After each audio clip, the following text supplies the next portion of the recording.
tardes, bienvenido en nombre de Penguin Random House a la presentación del libro Interminable, el último libro de Miguel Sebastián.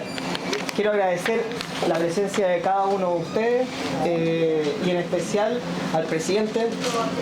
Muchas gracias, presidente Zapatero, por estar acá y acompañarnos, y también a Margarita Deval por tener el honor de acompañarnos en esta presentación y hacer una lectura tan atenta del libro de Miguel Sebastián.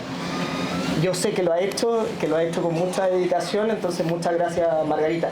Para quienes no la conocen, esto es yo creo que está de más porque Margarita es muy conocida, pero ella es investigadora científica, viróloga, inmunóloga, es doctora en ciencias químicas por la Universidad Autónoma de Madrid, ha recibido más de 30 premios y entonces, insisto, es un honor tenerte acá en esta conversación. Va a ser una conversación, va a ser una muy libre, pero vamos a guiarla de una manera con algunas preguntas y separarla en dos bloques. El primer bloque es antes de las vacunas. Primero de una parte global y luego vamos a pasar por España, que es lo que ocupa el 75% que es el libro de Miguel Sebastián.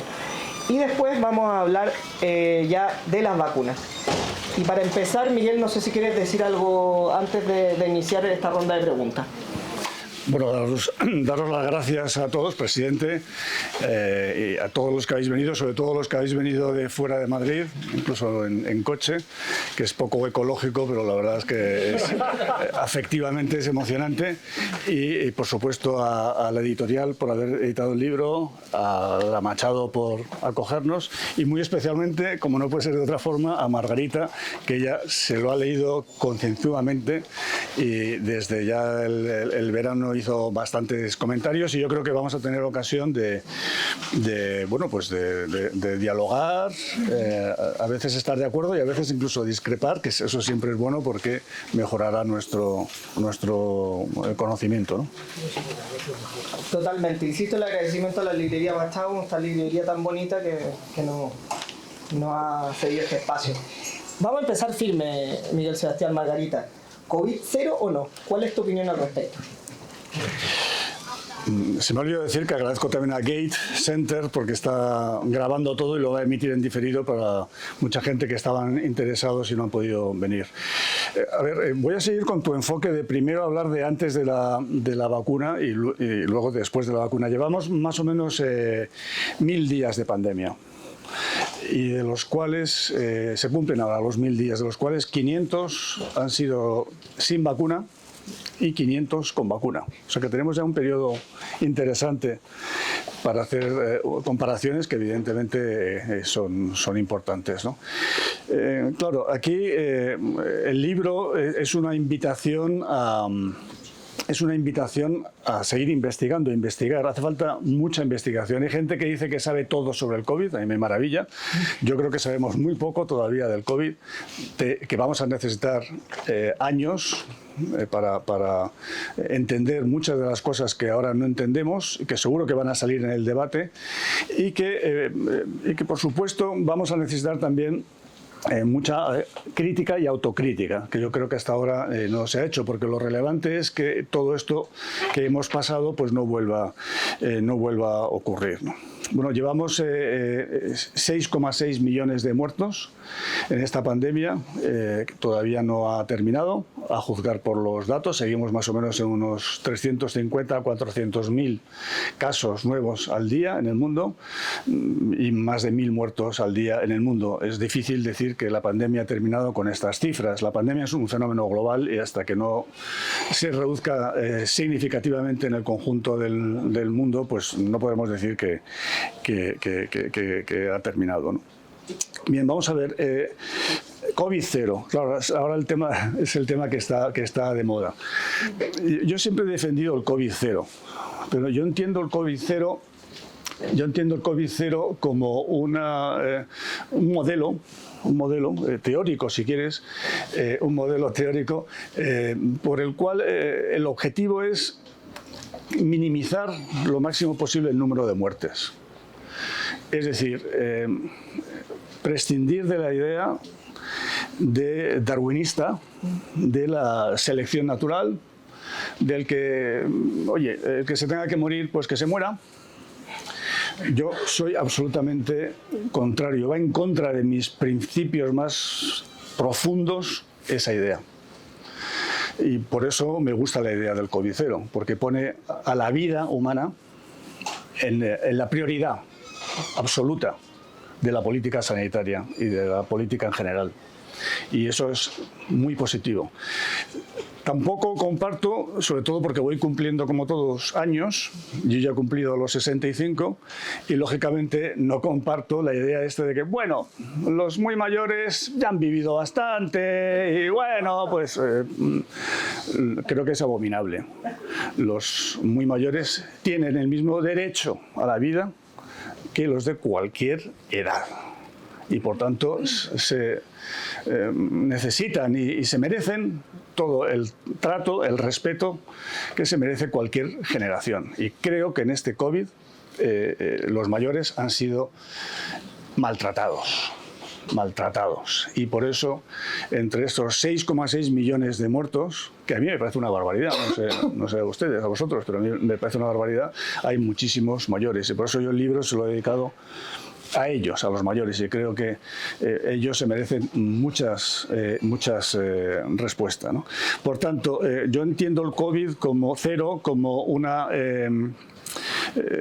política por la cual no se trata de confinar a todo el mundo todo el día, como dicen algunos ridiculizando, sino que se trata de minimizar el número de muertes, como identificando a los contagiados mediante el rastreo, el testeo y confinando a los contagiados en el sitio lo más cómodo posible, tanto si tienen síntomas como no. No me gusta que a los contagiados se les maltrate. Pues aquí yo proponía que en España se les metiera en hoteles, incluso en hoteles de lujo, con su Netflix, con su wifi, con su todo. Algunos incluso dirán, joder, a ver si me contagio y me llevan al Santo Mauro, digamos, ¿no? Entonces, por tanto, creo que en un COVID cero humanizado. Ahora estamos viviendo una campaña brutal contra el COVID cero. Brutal. Claro, yo me pregunto por qué. La campaña es tan brutal que si leéis todos los males del mundo, no de China, del mundo, son por el COVID cero. Los cuellos de botella del comercio mundial, que por cierto, Gate lo sigue a través de su indicador Bottleneck Gate, llevan 6 meses bajando, mejorando. Da igual. Siguen diciendo que los cuellos de botella son por el COVID cero de China. La inflación también es por el COVID cero. China tiene una inflación muy bajita, incluso negativa en los bienes industriales. Da igual, siguen diciendo que la inflación es por el COVID cero. Y la recesión mundial ya no es por la crisis de Ucrania y el precio de la energía, no, es por el COVID cero.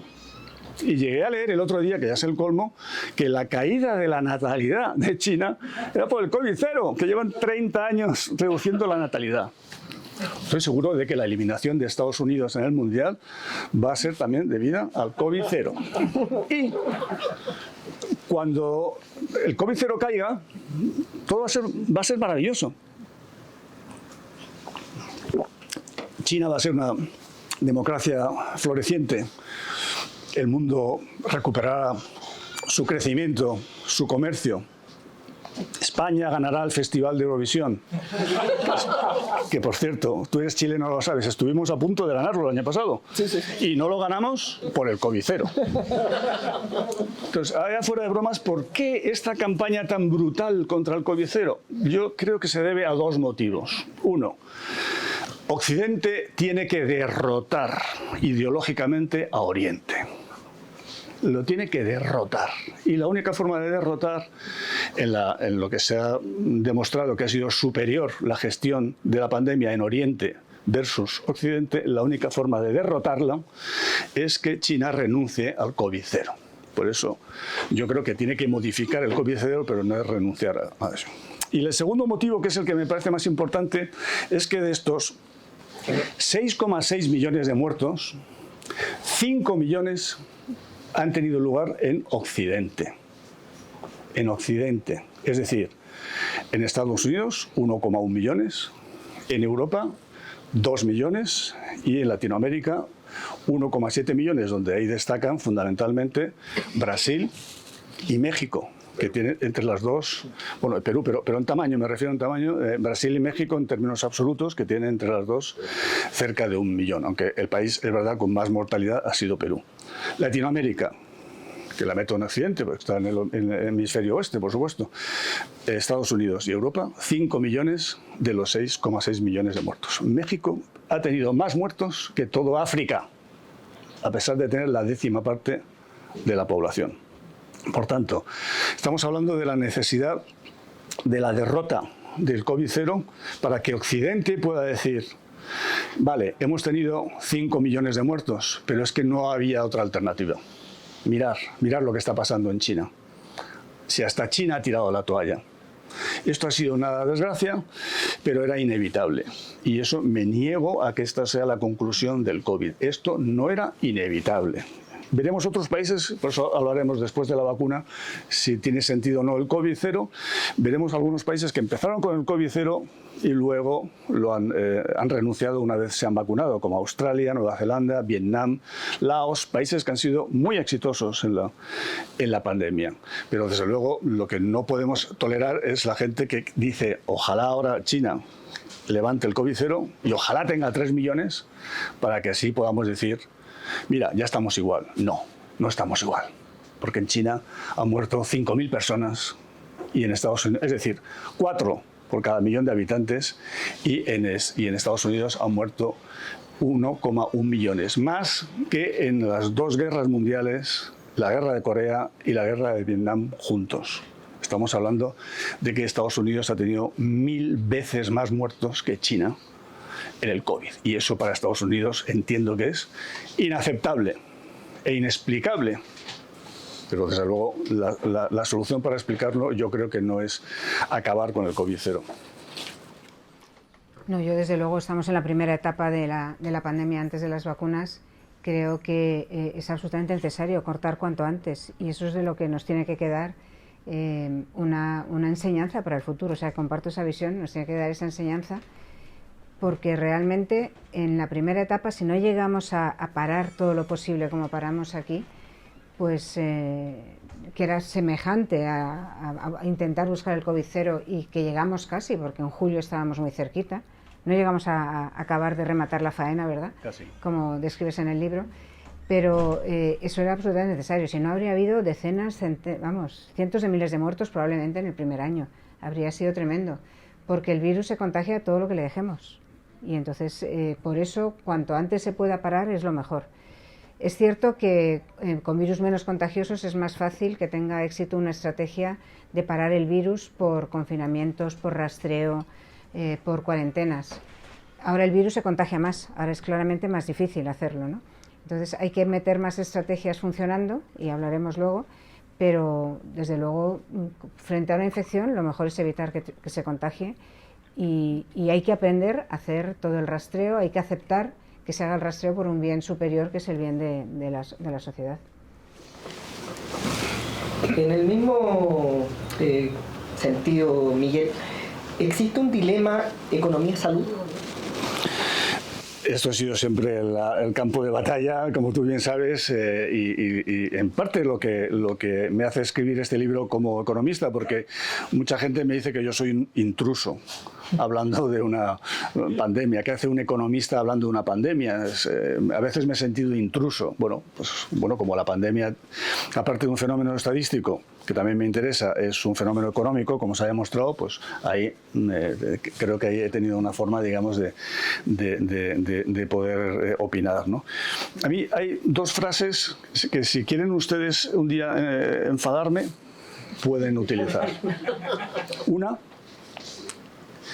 hay que aprender a convivir con el virus. Sí, no puedo. O sea, no diría chiquito, no puedo con esa frase. Y la segunda: hay que buscar el necesario equilibrio entre salud y economía.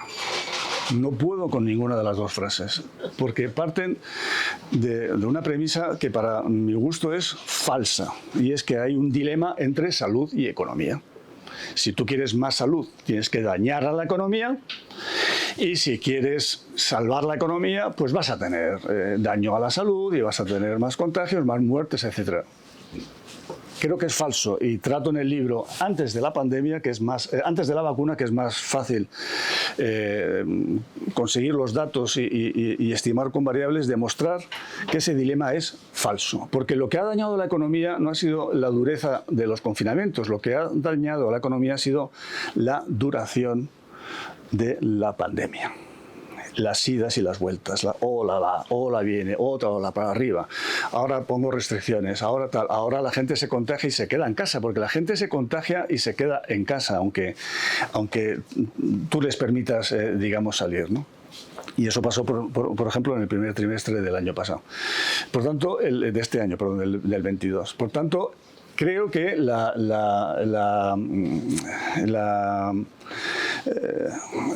pregunta del dilema sobre la economía ha quedado, por lo menos intento en el libro, muy cuestionado, porque no es verdad que los países que utilizaron políticas más estrictas les haya ido peor económicamente. Y un ejemplo es la propia China.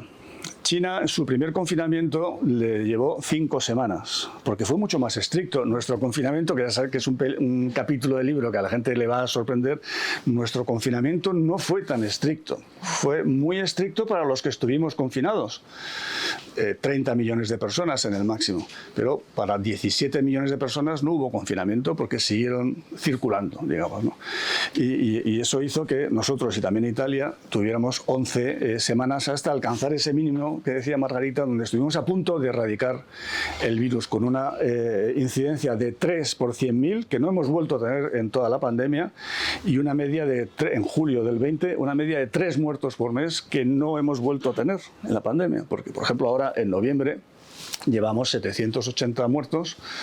Este noviembre, por cierto, 100 muertos más que en noviembre del año pasado. Por tanto, no es verdad que haya ese dilema, ¿no? Y tenemos muchas preguntas por responder y sin duda parte de esas preguntas es por qué a algunos países les ha ido peor económicamente y a otros mejor, más allá del manido tema del turismo, y por qué unos países han adoptado unas medidas y no otras, ¿no? Pero bueno, eso es algo que en el libro aventuro algunas respuestas y que sí que creo que tiene que profundizarse y avanzar en el debate, ¿no? Solamente para tocar este tema un poco de una manera quizás provocadora, pero que tiene mucho que ver con lo que dice en el libro, especialmente cómo manejan los datos. ¿Es un virus de países ricos este? Sí. Es un virus de países ricos. O sea, si tú haces un análisis estadístico, lo que no te sé decir es por qué. ¿Por qué? Pero que estadísticamente hablando, por supuesto, de alguna forma ya lo he dicho, ¿no? De 5 millones de muertos de los 6,6 se concentran en Occidente. Es verdad que algunos son países latinoamericanos no tan ricos, pero sí que es verdad que en todos los análisis que hemos hecho, con muchas variables, porque no vale hacer solamente el análisis con una variable, con muchas variables siempre, pues por ejemplo, la renta no salía significativa, los países ricos suelen estar más golpeados por el COVID, el índice de desarrollo humano, que es más o menos lo mismo, mucho, una variable que no sabíamos explicar, y como uno de mis alumnos es musulmán, pues estaba diciendo, "Joder, me van a matar", pero el cristianismo nos salía más significativa que cualquier otra variable.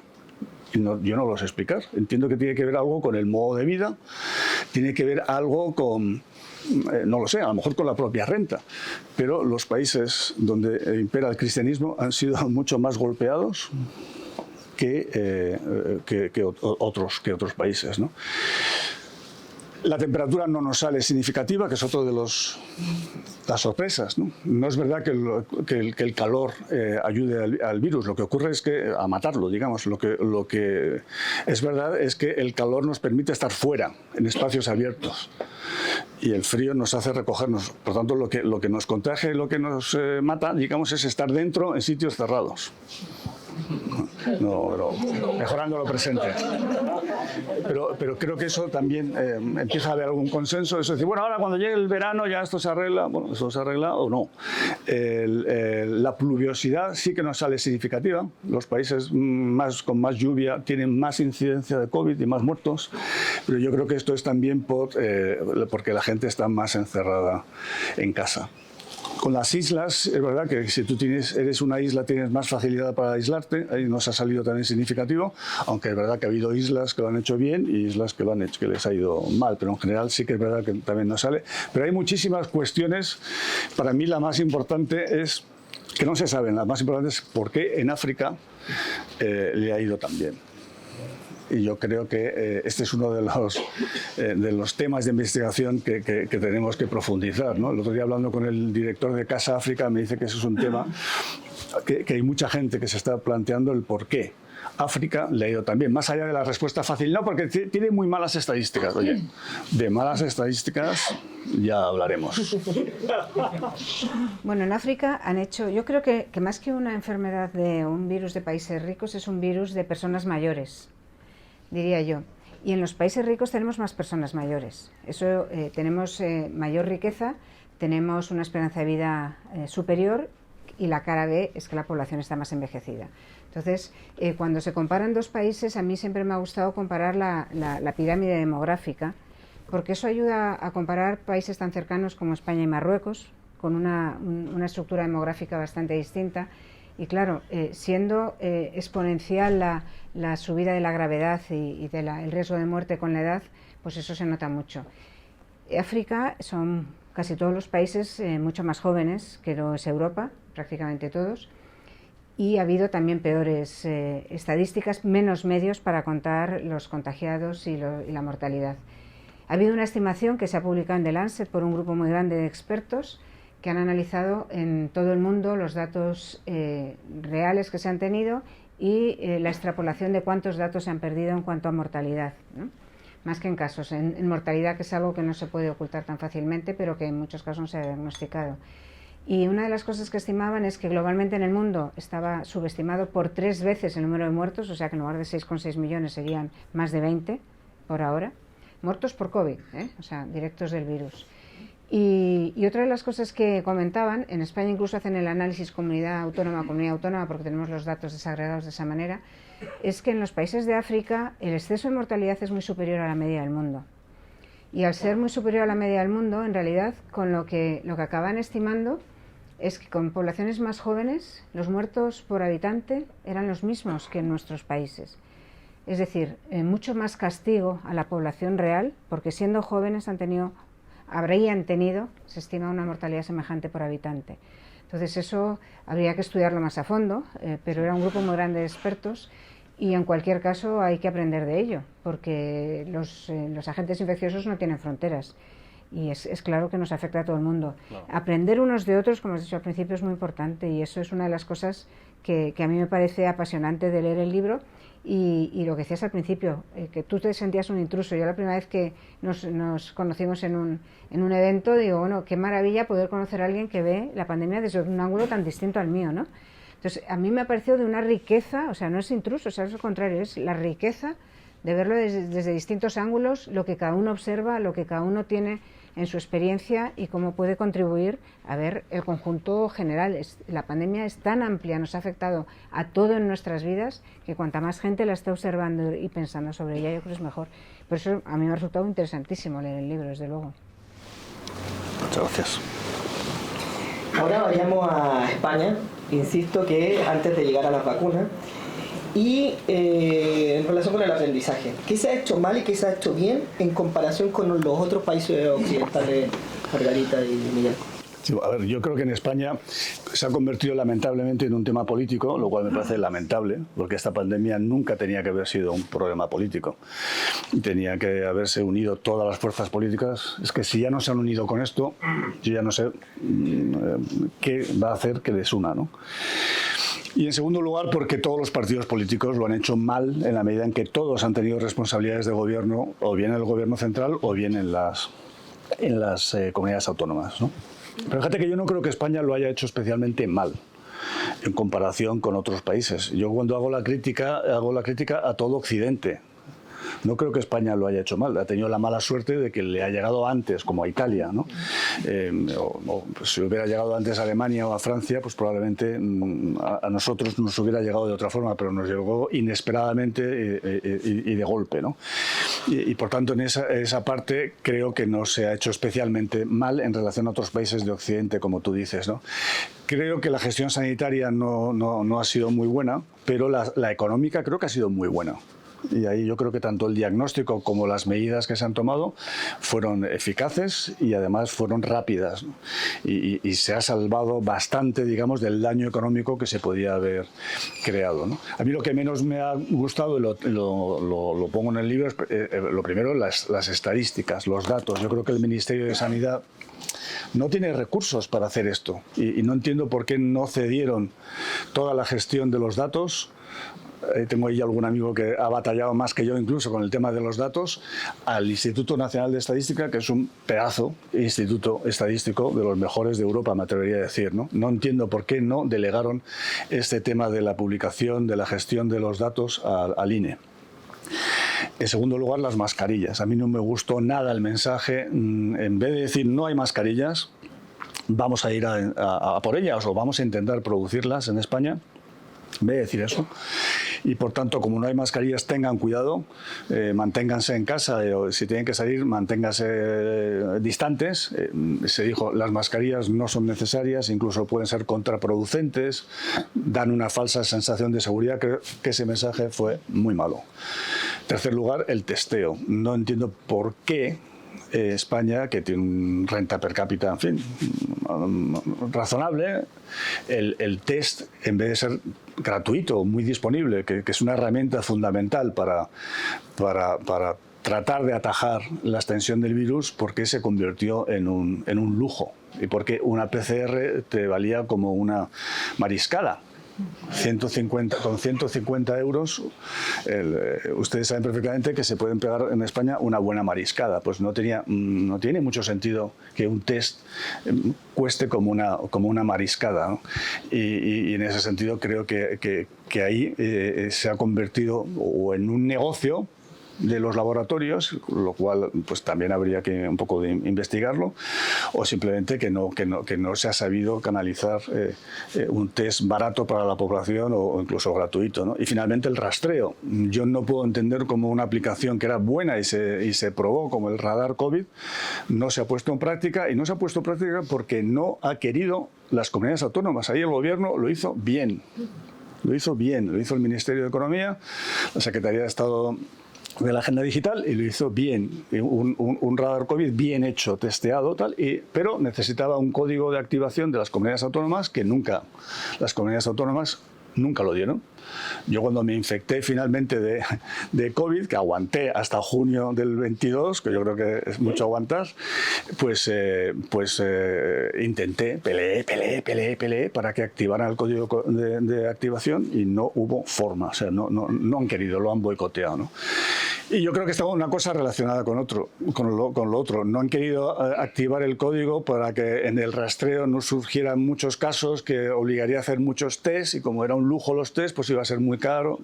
Es la única explicación que he conseguido. Pero vamos, creo que de todo, lo peor ha sido lo de los datos, porque al final no tenemos una buena base de datos estadísticas sobre el COVID en España. Investigadores que han ya declinado trabajar España como país, que es un país muy interesante porque fue de los primeros, pero dice España tenemos una base de datos muy mala, ¿no? Bueno, aparte del número de muertos, que siempre está en discusión por el tema del exceso de mortalidad, pero eso entiendo que es en otros países. Yo creo que el dato más, no sé, casi de cómico es que oficialmente solamente se han contagiado 13 millones de los 47 millones de españoles.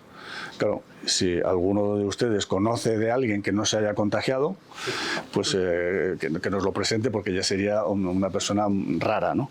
Pero las estadísticas siguen recogiendo 13 millones de contagiados, lo cual demuestra que no tienen mucha fiabilidad. Y las estadísticas sin fiabilidad, pues la gente huye de ellas, ¿no? No sé si tú quieres. Sí, en mi primera lista de lo que hemos hecho mal estaban los datos. Realmente el tener datos tan primarios, el no tenerlos accesibles para estudiarlos, para darles vueltas, ha sido un fallo porque no se han podido tomar decisiones basadas en lo que estaba ocurriendo, ¿no? Y eso es una asignatura que seguimos teniendo pendiente.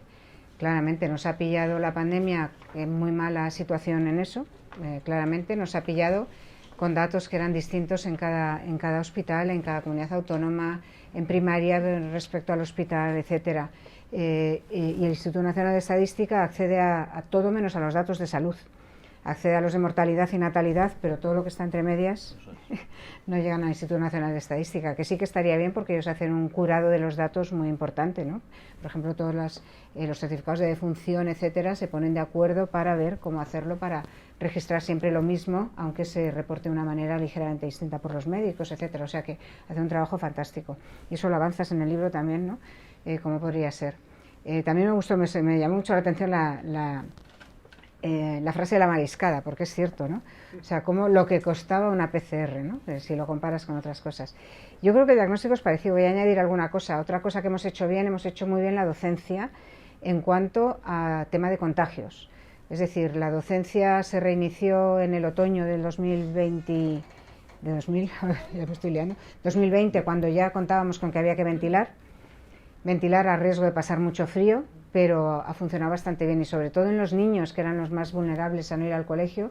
España ha estado entre los países que han mantenido más tiempo abiertas las escuelas y eso es bueno, porque sabíamos que había que ventilar. No hemos rematado tampoco la faena, teníamos que haber aprendido después de ventilar a poner las normas de cuando un aire está bien, no está muy respirado por otras personas y por lo tanto es improbable que nos contagiemos unos a otros, qué tipo de aparatos hay que poner para ventilar adecuadamente, cómo renovar el aire, si no se puede ventilar, qué filtros son los que valen y no toda esa miríada de aparatos que hay. Entonces ahí hay que rematar la tarea, nunca es tarde, estamos a tiempo, porque todas esas medidas ya no es solo por el coronavirus, sino es aprendizaje ya ni siquiera para el futuro, para hoy, para este invierno.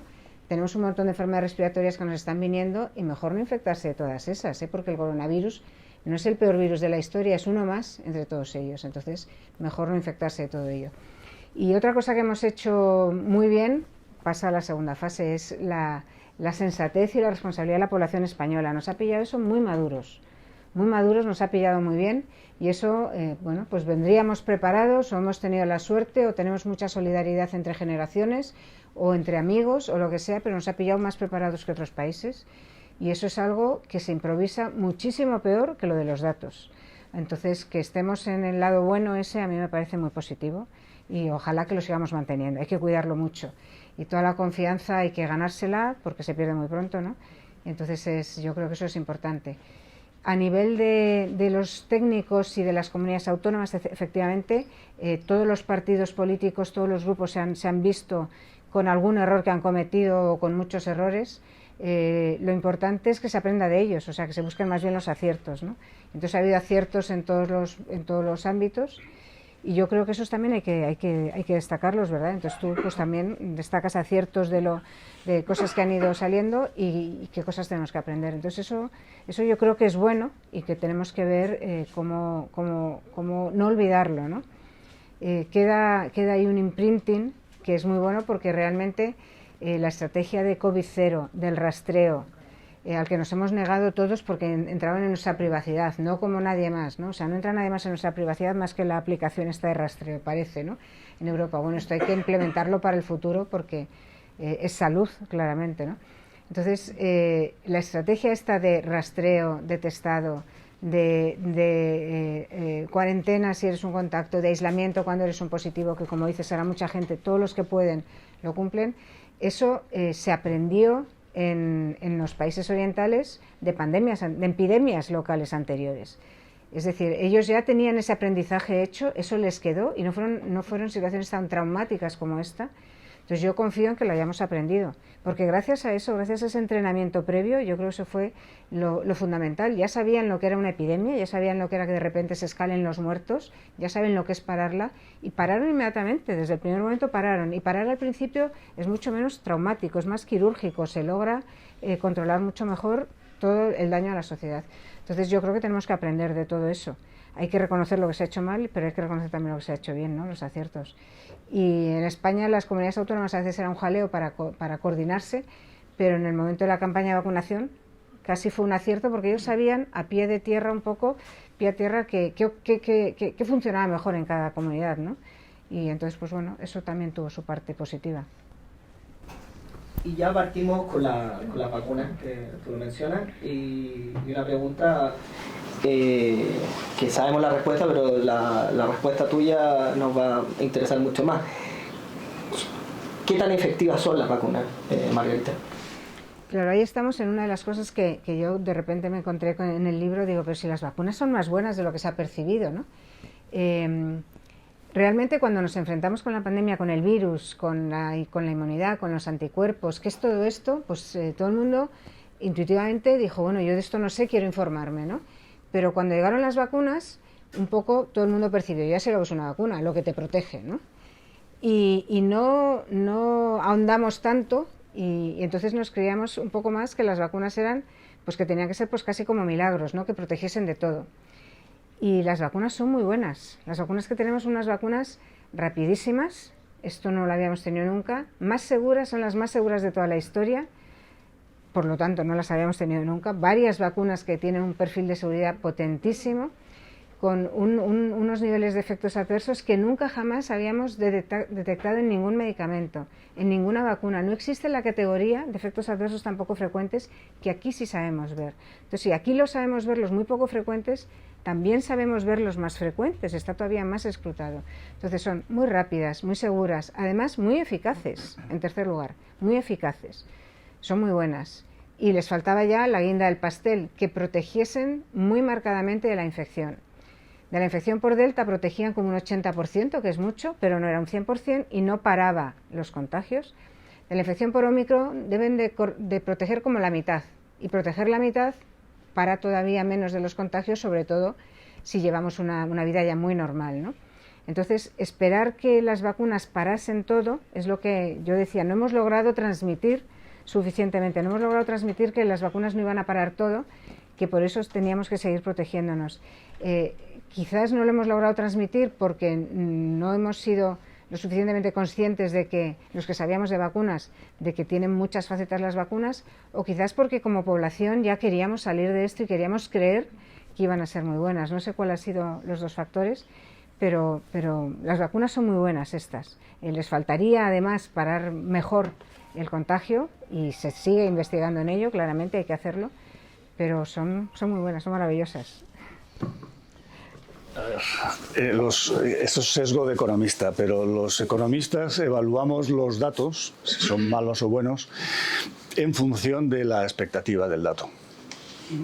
Por ejemplo, el dato de inflación hoy ha sido un dato bueno o ha sido malo. Pues ha sido un dato espectacular, porque la previsión más optimista del dato de hoy era 6,9, no voy a decir de quién era, y ha sido 6,8.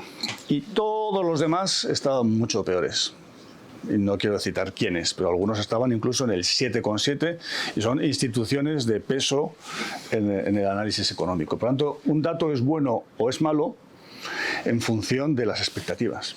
Y las expectativas que generaron estas vacunas fueron tan buenas que un buen amigo que está en la sala dijo, estoy hablando de febrero del 2001, dijo, en unas semanas en Israel el COVID será historia, porque ya llevan no sé cuántos tal y va a desaparecer el COVID gracias a la vacuna y tal y cual. Bueno, lo cierto es que la vacuna ha reducido muchísimo la letalidad y en ese sentido son muy efectivas, pero como tú bien dices, no ha reducido la contagiosidad. Y claro, al final los muertos no solamente influye la letalidad, sino también el número de casos, ¿cierto? La contagiosidad, la incidencia. Y claro, como la incidencia, aunque hayas bajado a la 10ª parte la letalidad, que es fantástico, yo soy muy pro vacuna y me han criticado muchas veces los antivacunas, claro, si tú bajas a la 10ª parte la letalidad, pero multiplicas por 10 los casos, pues no solucionas el tema de la mortalidad, que es, como decía yo al principio, el objetivo número uno, minimizar el número de muertos de esta pandemia. Ese creo yo que era el objetivo, ¿no? Por ejemplo, lo he dicho al principio, 1000 días de pandemia llevamos, 500 con vacuna, números redondos, 500 sin vacuna. Europa, de los 2 millones de muertos, 1,1 millones fueron antes de la vacuna y 0,9 millones después de la vacuna. ¿Ha mejorado? Sí. Pero volviendo a las expectativas, no es para pasar de 1,1 a 0,9 millones. No, esperábamos algo mejor, por lo menos yo, hay muchos. Desde luego los que hacemos análisis económico veíamos el año 22 como el año de la gran recuperación. Y algunos se ríe porque luego me ha tomado mucho el pelo al respecto. Estados Unidos, peor todavía. 1,1 millones de muertos llevan, 0,6 antes de la vacuna, 0,5 después de la vacuna. Pues esto para el Atleti es un empate casi, ¿no? Por tanto, en ese sentido, entiendo que no te ha gustado ese capítulo del libro, porque claro, yo creo que la gran decepción es porque no ha sido una vacuna esterilizante. Yo espero todavía que llegue, ¿no? Y ha conseguido reducir muchísimo la mortalidad y que podamos vivir mucho mejor y más tranquilos, pero no es lo que se esperaba. Creo que se esperaba algo mucho más contundente, ¿no? Ya, pero por ejemplo, cuando tu amigo en febrero dijo en Israel se va a acabar el COVID, estábamos viendo y salían continuamente en las noticias de residencias de mayores en los cuales entraba el virus hasta la cocina, se infectaban 3/4 partes de la residencia y se enteraban cuando el primero tenía síntomas y tenían síntomas leves. El virus entraba, lo sabíamos desde el principio que estas vacunas no eran esterilizantes, pero no lo quisimos ver. Ocurría con poca frecuencia, pero cuando entraba, arrasaba, sin gravedad. Pero había bastantes casos. Yo creo que eso quizás no se comunicó, a lo mejor se comunicó con una cierta euforia. Recuerdo, creo que fue Araceli la primera vacunada y alguien dijo, Araceli, ya te has salvado del COVID. Eso creo que se dijo, ¿no? Pero yo sí que cuento en el libro un caso que es un poco dramático de una familia que protegieron muchísimo al mayor de la familia y una vez el mayor estaba vacunado, dijeron, bueno, ya nos podemos relajar y tal, y lamentablemente se contagió y falleció. Y creo que evidentemente eso es también muy mala suerte, pero creo que la expectativa que generó la vacuna probablemente es que no se vio acompañada de decir, ojo, se va a reducir la letalidad, la gravedad, si quieres, del virus, pero esto no quiere decir ni que usted esté totalmente salvado, ni que vaya a dejar de contagiar, ni que vaya a contagiarse. Porque lo cierto es que ha seguido habiendo, bueno, incluso más casos después de la vacuna que antes. Casos, me refiero. Casos ha habido mucho más después de la vacuna que antes, ¿no? Obviamente. Pero el problema es que ha seguido habiendo muchos muertos. En Occidente, que es donde tenemos quizás el mayor éxito de la vacuna, en los primeros 500 días... en los segundos 500 días comparado con los primeros 500 días, ¿no? Quizás hay recordar que el virus ha cambiado. Omicron es un virus que sigue siendo el mismo, se sigue combatiendo igual de bien con las vacunas, son igual de eficaces, son muy buenas, pero Omicron se contagia mucho más. Si Omicron nos hubiese pillado como el primer virus al que nos enfrentábamos, no habríamos sido capaces de pararlos ni con estrategia COVID-0. Realmente habría sido durísimo, habría sido una crisis muchísimo mayor para el mundo que la que hemos tenido. Omicron nos ha pillado vacunados y es algo más leve. Pero claro, el virus ha cambiado entre tanto, entonces efectivamente ha habido muchísimos más infectados, a pesar de estar vacunados. No hay que olvidar que en España menos, pero en Europa hay un porcentaje amplio de personas que no están vacunadas. No es amplio, pero a lo mejor son un 15 o un 20%, y también entre los mayores, entonces hay más mortalidad. O sea, aparte de eso es muchísimos más casos, porque Omicron se contagia más, y más casos, como 10 a 30 veces más, en personas no vacunadas, ¿no? Entonces, claro, todavía quedan los no vacunados con muchos contagios que son los que contribuyen más a estos números. Pero sí, cuando se ven así los números dices, bueno, yo esperaría algo más de las vacunas, y mira que son buenísimas, pero las mejores vacunas son las que hacíamos antes, debo decir, son las vacunas que estaban basadas en el agente infeccioso entero, no eran como estas que son tan asépticas, ¿no? Las de ARN mensajero son casi químicas más que biológicas. Entonces aquellas vacunas, la de la viruela, ¿no?, que se descubrió a finales del siglo XVIII, pues tenían algo más de riesgo. Pero estas vacunas eran vacunas que permitieron erradicar la viruela del mundo. Eran vacunas que eran suficientemente limitantes del contagio como para permitirlo. Y tenemos que reaprenderlo, porque ahora queremos vacunas muy eficaces y muy seguras, y ahora mismo no tenemos las dos cosas. O sea que hay que estar atento. Bueno, y para ir cerrando esta conversación, algo que yo creo que nos preocupa a todos es volver a ocurrir. ¿Estamos preparados? Pues eso casi te lo paso a ti. ¿Cuál es tu profesión? Yo creo, bueno, volverá a ocurrir, evidentemente, no sabemos cuándo, pero volverá a ocurrir. A mí me preocupa que no hayamos sacado todas las lecciones de esto, y que la memoria colectiva se vaya borrando todo esto y no hayamos sacado las lecciones. Por ejemplo, yo en el libro propongo, claro, la estrategia COVID-0, la mejor de entrada es cerrar las fronteras. Cerrar las fronteras, no cerrar a la gente en su casa, cerrar las fronteras y a seguir viviendo, pero con las fronteras cerradas, ¿no? Como era un virus además que viajaba en avión, porque eso sí que está archidemostrado, que ha viajado en avión y aparentemente incluso en business, era mucho más fácil, sobre todo para los países que somos geográficamente, tenemos muy poca frontera terrestre y por tanto pues cerrarse es mucho más fácil, porque cierras el espacio aéreo. Entonces claro, cuando yo muchas veces he dicho esto, la gente dice, pero este tío se ha vuelto loco, cerrar el espacio aéreo, pero nos hemos vuelto locos. No. El espacio aéreo se cerró durante, creo que fueron 7 días, cuando las Torres Gemelas, sí. y no pasó nada, no se hundió la economía mundial, no pasó nada, pues fue un brutal parón de la actividad, pero se hizo. Y creo que la gente lo aceptó bien. ¿Por qué? Porque ves las Torres Gemelas desplomándose y te asustas, ¿no? Y el volcán ese, que no me digáis que lo pronuncie porque es impronunciable para mí, de Islandia, recuerdo que a mí incluso me afectó profesionalmente, nos tuvo una semana todo el espacio aéreo de Europa cortado, suspendido, porque había un riesgo de que las cenizas del volcán podían afectar a algún avión, que creo que no ha habido ningún caso además en la historia donde eso haya ocurrido, pero era un riesgo. Nadie gritó, nadie protestó, no hubo manifestaciones por los aeropuertos, libertad, libertad, abajo el volcán, no sé qué, no sé cuánto está.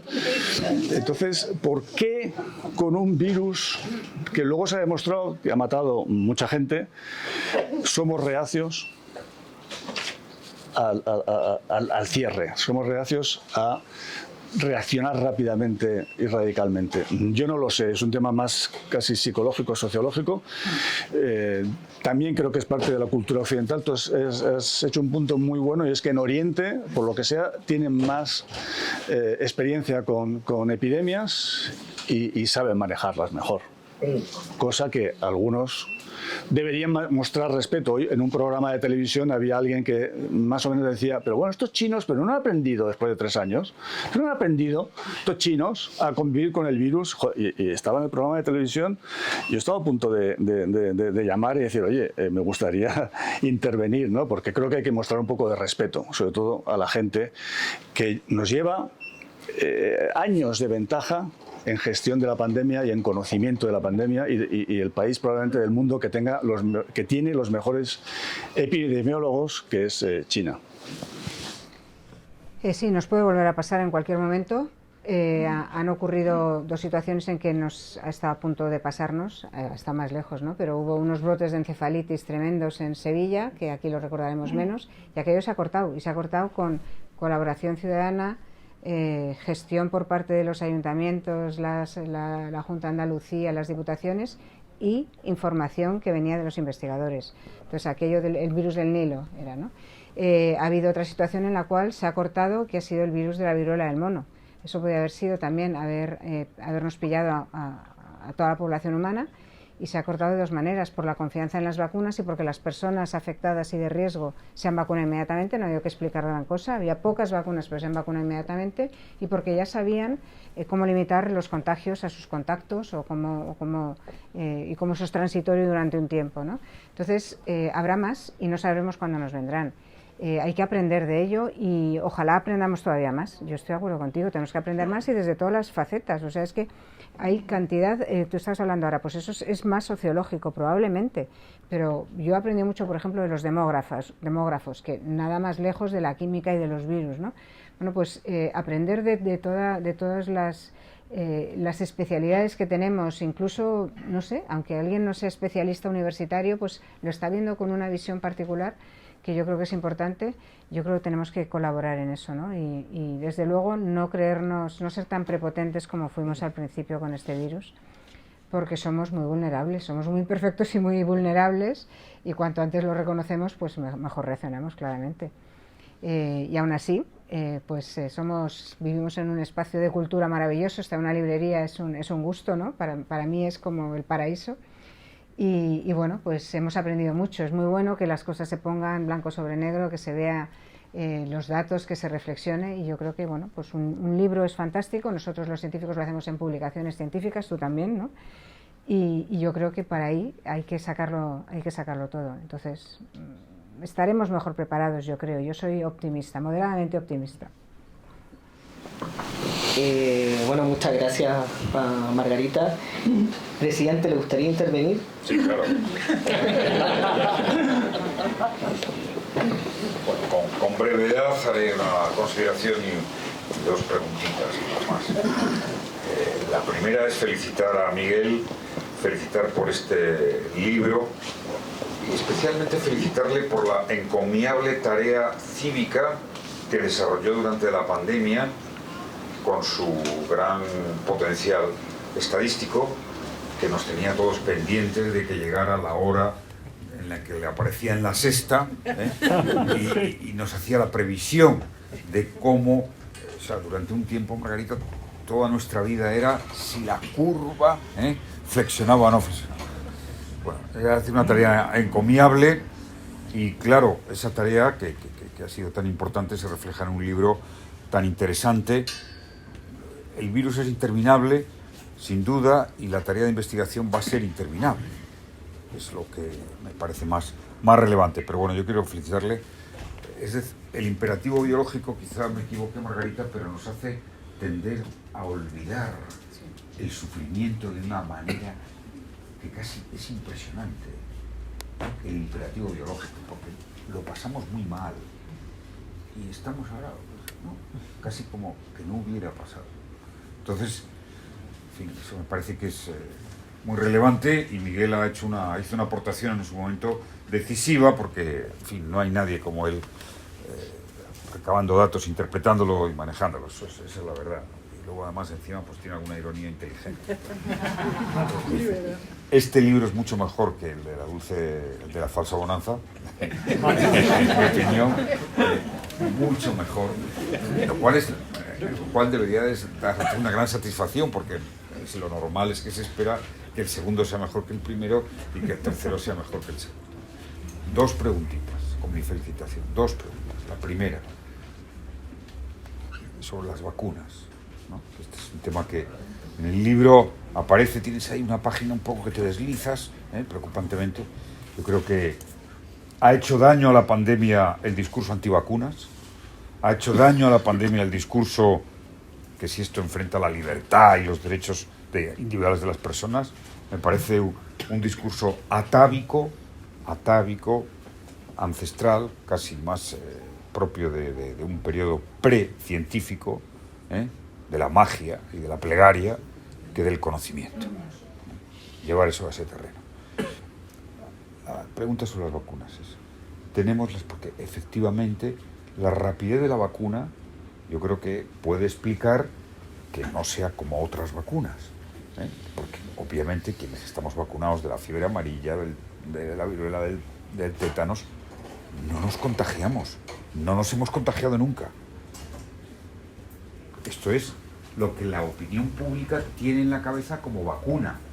lo que el saber común. Entonces, aquí está el problema. Entonces yo pregunto, ¿ante qué fenómeno estamos de vacuna? Uno, y si esto vamos a llegar a una vacuna como la del tétano, por ejemplo. Esto es la pregunta. La otra pregunta es ya más de horizonte político, institucional. Me parece que sería bueno, y Miguel es un gran portavoz y ha ganado una autoridad enorme en la pandemia, me parece imprescindible que esté funcionando ya una comisión de expertos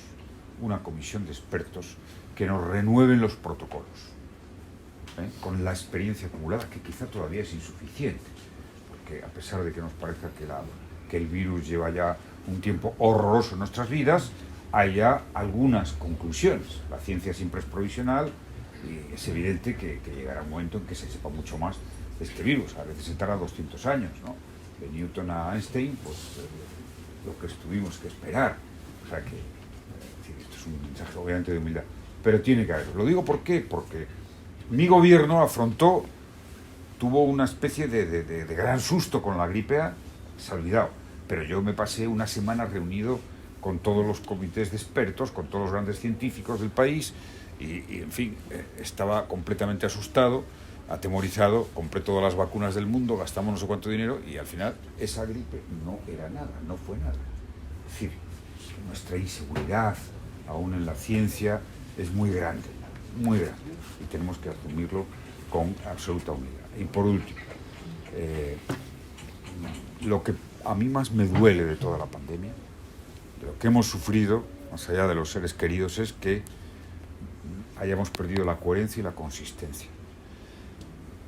Los aplausos a los sanitarios, a los servidores públicos, a los de la UME que recogían los cadáveres y nadie se atrevía a entrar ahí. Esto fue lo mejor de este país y parece que nos hemos olvidado. Solo tenemos dos conclusiones. Necesitamos una sanidad bien financiada, médicos bien pagados, una atención primaria digna. Esos son impuestos, evidentemente, y necesitamos unos servicios públicos que estén a la altura de las circunstancias como han estado. No vale que nos olvidemos ya. Eso es lo que más me preocupa, que también el imperativo biológico, ¿sabe? Aplaudimos de corazón a los médicos y enfermeras, que por cierto son estadísticamente los que más han muerto, los que más han muerto, claramente. Y ahora, sí parece, tenemos unos problemas derivados del COVID en gran medida de la sanidad. Yo creo que esta es una línea que los científicos, con todos mis respetos, ¿no? Los que tantos debemos, y cada vez que se avisa ahora en estas circunstancias estamos pendientes como si de un oráculo se tratara, ¿no? Y entonces tenemos que insistir muchísimo en las personas que están llevando al frente los servicios públicos y la ciencia, y la investigación, y la financiación en I+D+I, que es lo que nos puede dar una expectativa mayor, que nunca será definitiva, porque vendrá otro virus, a lo mejor dentro de 100 años, otra pandemia, y seguramente lo sabrán combatir mejor. Bueno, felicitar a Miguel porque el libro y sobre todo lo que hay detrás del libro, esas horas nocturnas, ese afán encomiable por hacer un servicio público ante una grave emergencia, lo han hecho muy pocas personas, tú eres uno de ellos. Con los médicos, aquí hay un médico que ha vivido en primera línea, que estaría bien que nos contara algún testimonio, la angustia, en varios hospitales, en el día a día, desbordado. Y, oiga, a los médicos y enfermeras, celadores, los servidores públicos que murieron allí intentando salvar la vida de la gente. Muy bien.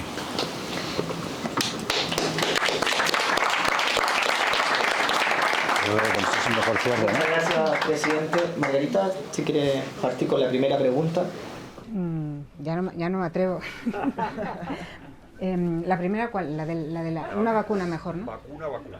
Sí, o sea, lo que entendemos por vacuna. Sí, lo entendíamos. Que yo voy de fiebre amarilla a free.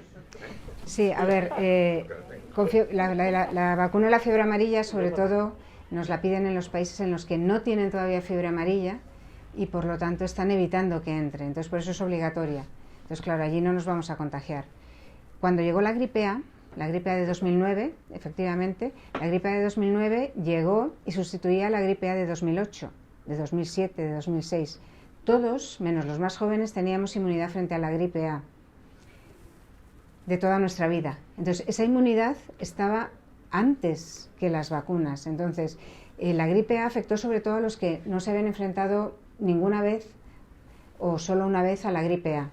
Pero la mayor parte de la población estábamos protegidos. Por eso esa epidemia, esa pandemia, fue más suave. Además, coincidió que era un virus más leve que el del año anterior. Fue esa suerte, ¿no? Pero claro, el problema es que se pensó que cuando llegó este virus iba a ser como la gripe A. Y no, porque este virus era nuevo para el 100% de la población. Y esa fue la gran diferencia. No había unas pocas personas que se pudiesen infectar y que eran los jóvenes, que son muy fuertes y con una inmunidad muy potente, que se hace enseguida y muy equilibrada, sino que éramos toda la población. Entonces, nos pilla de mayores la primera vez que nos enfrentamos a un virus y es muy distinto. De la viruela no nos hemos vuelto a contagiar porque está erradicada en el mundo. Del tétanos no nos contagiamos porque hay mucha higiene.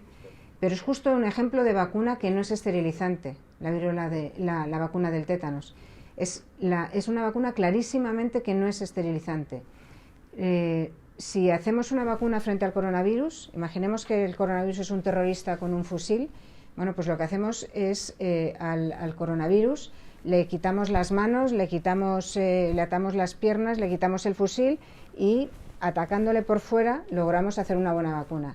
Bueno, pues la vacuna del tétanos simplemente le quitamos el fusil. La vacuna del tétanos va dirigida solo a la toxina, que es lo malo del tétanos. La bacteria sigue multiplicándose sin ningún problema. No es esterilizante, la bacteria se podría seguir contagiando si no tuviésemos suficiente higiene como tenemos ahora. Pero es una vacuna que funciona perfectamente porque va justo a limitar la toxina, que es lo que causa síntomas graves. No, si estuviésemos todos diagnosticándonos del tétanos continuamente, daríamos PCR positivo muchas veces, pero no nos infectamos porque la toxina no tiene efecto. Entonces, es la percepción distinta, claramente, que tiene muchas facetas. De una vacuna también hay que hacer un máster, ¿no?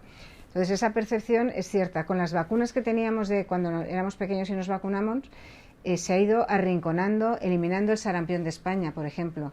Pero hay otras vacunas que siguen. De la varicela parece que solo la pasamos una vez en la vida y es porque las siguientes veces nos pilla tan bien que no nos enteramos. No nos hacemos una PCR, no nos hacemos un test de antígeno, ni siquiera nos damos cuenta de que es otra varicela porque la varicela las primeras 2 semanas no es más que un catarro.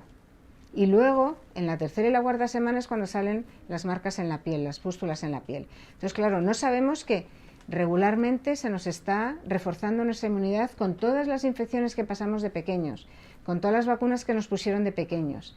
Entonces, la diferencia entre tener tantísima inmunidad y no tener nada es el día, que es con todas las demás infecciones y vacunas, y la noche, que fue cuando entró este virus. Entonces, lo que funciona muere de éxito, no lo percibimos. El estar enfrentándonos a las infecciones recurrentemente de la varicela hace que nunca pasemos la varicela de adultos y la hemos pasado de pequeños. Y eso es a lo que aspiramos con este virus, que no se va a ir una vez que saltó ya todas las barreras, no íbamos a podernoslo quitar, a no ser que tengamos vacunas esterilizantes, pero una vez que lo tenemos hay que intentar minimizar la cantidad de virus a la que uno se expone, porque cuanto menos enemigo mejor lo combatimos. Hay que tener un aire más limpio para que eso ocurra, para que nos infectemos con menos, con ese y con todos los demás. Hay que evitar situaciones de riesgo, hacerlas más cortas, por ejemplo. Hay que hacer las cenas de Navidad, ahora que se acerca, ventilando un poco mejor o con filtros o como podamos, un poquito mejor, para no exponer a los más mayores a lo más grave, ¿no? Hay que proteger a los más vulnerables, absolutamente de acuerdo, o sea, no se les puede dar menos derechos. Pero la diferencia es que es bastante matiz. La percepción, estoy de acuerdo, estamos tan contentos con las vacunas infantiles que funcionan tan bien, que tendemos a creernos que funcionan para siempre cuando se refuerzan con todos los virus que están circulando. Mañana voy a poner la cuarta. Y el comité experto. Sí, yo creo que como bien ha dicho el presidente Zapatero, necesitamos hacer un análisis, ¿no?, de esta pandemia cuando termine, un balance y un análisis. Yo creo que una de las cuestiones que ha quedado claro es que Nos hace falta una buena gobernanza mundial en el tema sanitario. Creo que me perdonen, pero creo que la Organización Mundial de la Salud no ha estado a la altura de las circunstancias en ningún momento, y hasta que no haga un ejercicio de autocrítica y un plan de acción para el futuro, yo no me quedaré tranquilo. Y sí que es verdad lo que dice el presidente, que es muy sorprendente, porque decíamos, algunos lo escribimos, que los vencedores de esta terrible pandemia iba a ser la sanidad pública y la ciencia. Y es lamentable cuando apenas no ha terminado todavía la pandemia globalmente, ya se cuestiona la sanidad pública, se cuestiona la necesidad de que tenga recursos, y lo que me preocupa es que pasará algo parecido con la ciencia. Y eso es lo que a mí me hace ser pesimista. Tú eres muy optimista, Margarita, lo cual me ha sorprendido porque no tienes tanta reputación de optimista, ¿no? Pero a mí me hace ser pesimista, porque no veo que hayamos aprendido por lo menos las lecciones básicas, y es que necesitamos una sanidad pública fuerte, calidad, y que necesitamos seguir apostando por la ciencia. Pero bueno, ojalá me equivoque. Bueno, muchas gracias Margarita, muchas gracias Miguel por este libro, que se lo recomiendo mucho. Yo creo que todas estas palabras no son más que un estímulo para su lectura. Muchas gracias, presidente. Muchas gracias a cada uno de ustedes por esta presencia. Muchas gracias a la librería. Y Miguel va a estar firmando su libro para los que quieran tener esta firma del autor. Vale, muy bien.